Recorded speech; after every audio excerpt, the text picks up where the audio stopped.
2024 has been an incredibly difficult year for Hasbro and Wizards of the Coast, and as a result, Dungeons & Dragons, and as a result, the role-playing game community. And unfortunately, as we enter 2025, things look like they're about to get a whole lot worse. In fact, worse than ever, as a new, especially egregious scandal has just rocked the RPG community again, because Hasbro have just now decided to simply sell out Dungeons & Dragons to a massive gambling company for 2025. And no, I'm not kidding. This is actually happening, and it is potentially one of the worst scandals I've ever seen in Dungeons & Dragons, I guess, so far. And here was me hoping that 2025 would be the year that I could finally retire to the rosy shores of Loch Ness. Well, apparently, there's a toxic algae eating people alive over there, so I guess I'll give it another year. And this is all happening just as Hasbro's business model looks like it's finally failing, and the company overall is collapsing in on themselves like a dying star. And this prompts the question, how far are Hasbro willing to go to save their bottom line? And it seems the answer is very fucking far. It seems that we are now at the end of the golden age of Dungeons & Dragons and entering instead an incredibly dark age, like leaving the passionate highs of the Schumacher Batman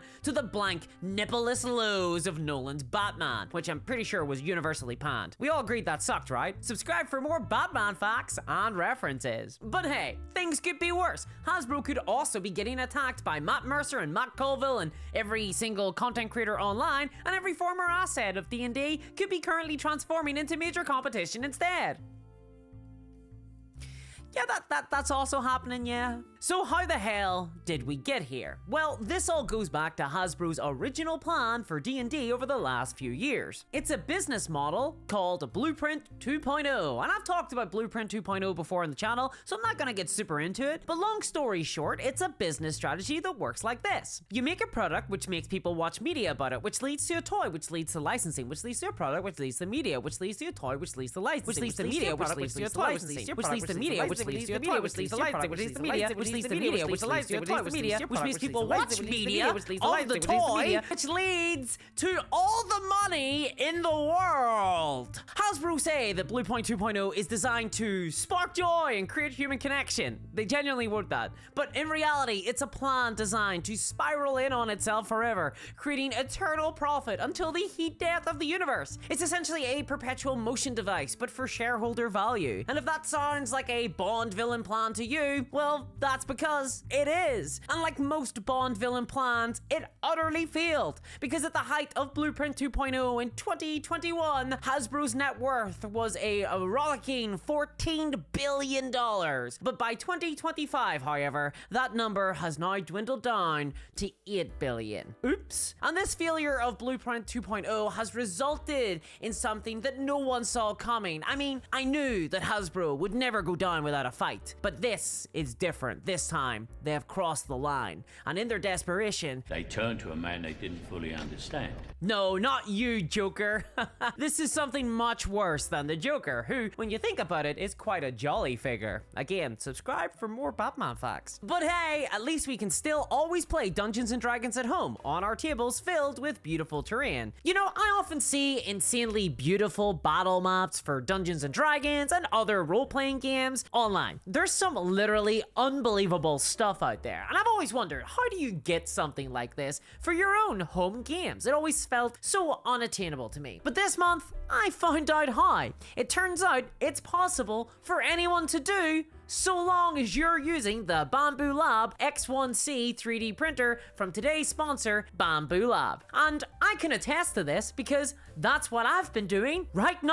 I got mine just last month, and after first satisfying my childhood desire to have the dread fortress of Minas Morgul on my very own table, yes, I 3D printed this entire building myself, and yes, I can confirm, sometimes size does matter. I immediately got to work printing multiple boards of terrain for my games with the X1C. And you know what? It was really goddamn easy. Like, super easy. It felt like cheating. Because, firstly, the Bambu Lab X1C arrived on my doorstep, ready to go, straight out of the box. I just plugged it in, and then to actually print something, all I had to do was download the file I wanted and pressed print on the Bambu Handy app. And then the print was done in no time at all. And that was it. It was ready to go for my table. And that's how I got this epic dojo for a combat session in one of my games. I just clicked print. Or this huge castle complete with multiple floors, each one big enough to hold a battle in, and even perimeter walls as well.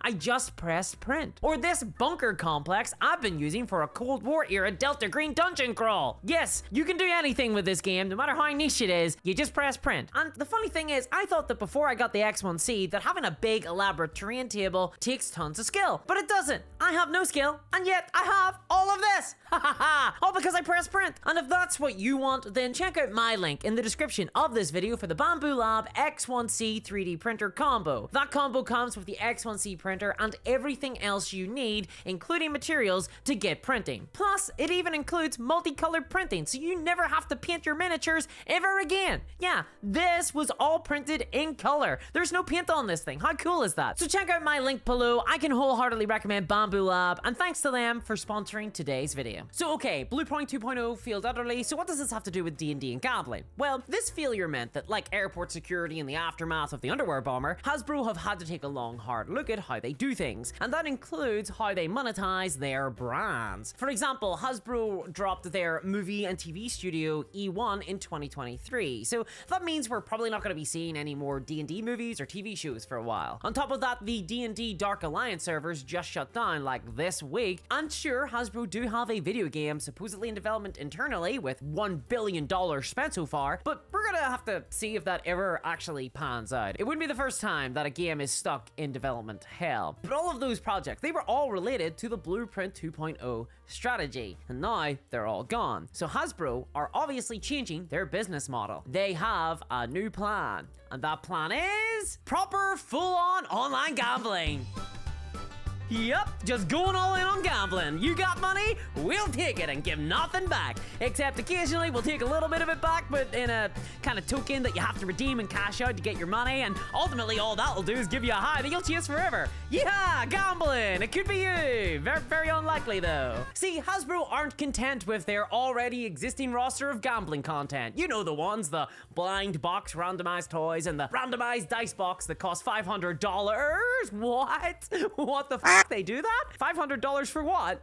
Yeah, that's just 25 sets of random D&D dice. Yeah, apparently Hasbro sell those? Didn't know about that. That's pretty wild. Yeah, apparently that wasn't far enough for Hasbro, because that's just a casino-esque mechanics. Hasbro want casino mechanics instead. And now they are partnering with a company called Games Global to bring the online gambling world to Dungeons & Dragons and, quote, tap into the global fan base. Yeah, Hasbro have announced a multi-game collaboration between Games Global and Hasbro for Dungeons & Dragons. And hey look, it's not too bad, right? Games Global, they sound like fun. Games? I love games. Global? Yeah, I like the world. That's where all my favorite things are. I listened to a lot of Michael Jackson when I was younger. I know all about the Earth, and it's generally a good thing. So what's not to like? Well, Games Global are a leading company in what is called iGaming. And you might have heard of iGaming before because it has been responsible for a huge surge in gambling addicts over the last 5 years. In fact, that number has tripled in the last 5 years according to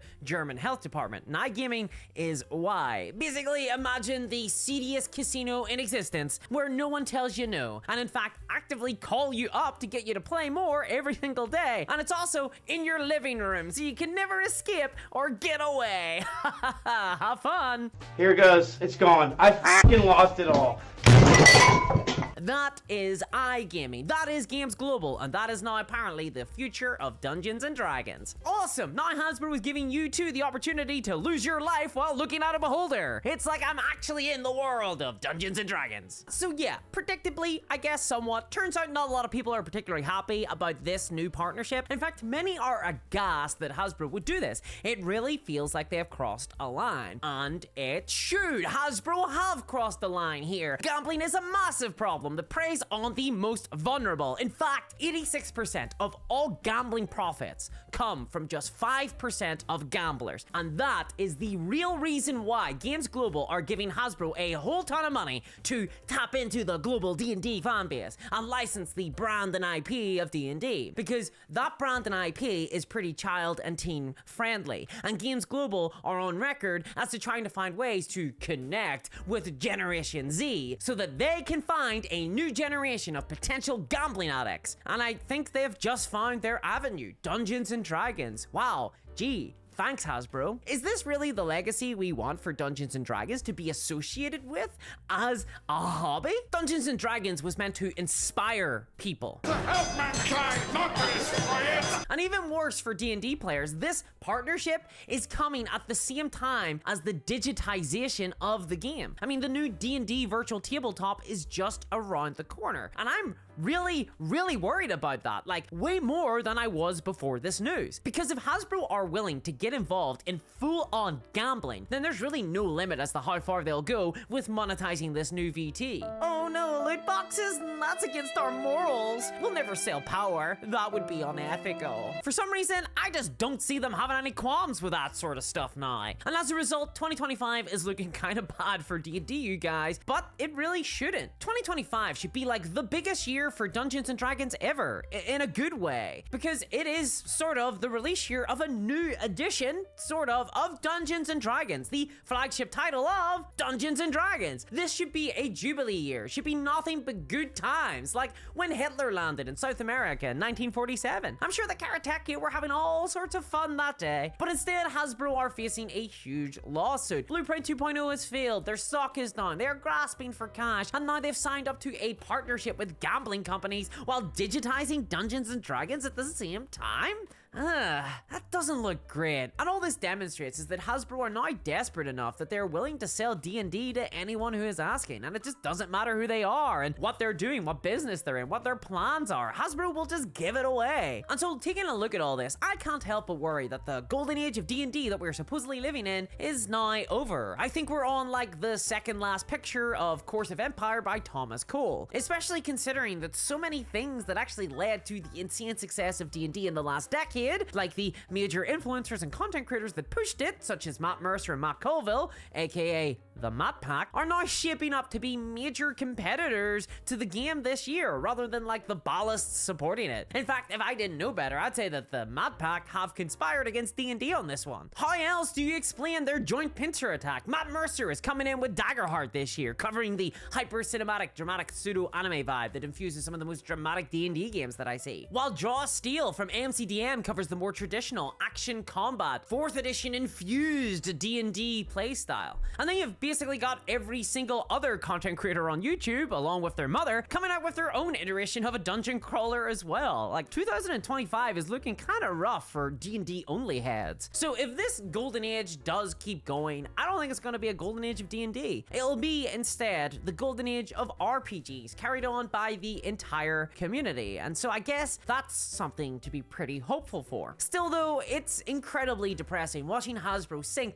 to the depths of working with gambling companies. I'm really worried about how low they're going to go before this year is through, because it started on a really bad note. But I'll be there covering it, and if you want to support my content, please check out my Patreon. This year ad revenue on YouTube was almost half of what it was last year, and I also got demonetized a bunch, probably related, so it was only the support of patrons that allowed me to keep going and make sure that my editor got his weekly ration of fish heads. They don't come cheap. So if you want to help make sure this channel can survive, please check out my Patreon at patreon.com/discoursminiatures. And I want to give a massive thanks to my patrons, especially CryptoKev, and I'll catch you all next time. Oh, and Batman has a secret backup personality called Zur-An R. Batman, in case he ever is mentally compromised, and that backup personality secretly created a backup robot in case he was ever compromised, and that robot is called Failsafe, and then that robot has secretly cloned a Bruce Wayne in case it ever gets compromised, and I guess that clone could probably make a secret backup personality, and so on, sort of like a Batman Blueprint 2.0. See? Aren't you glad you subscribed now? Huh? Happy New Year! Bye-bye.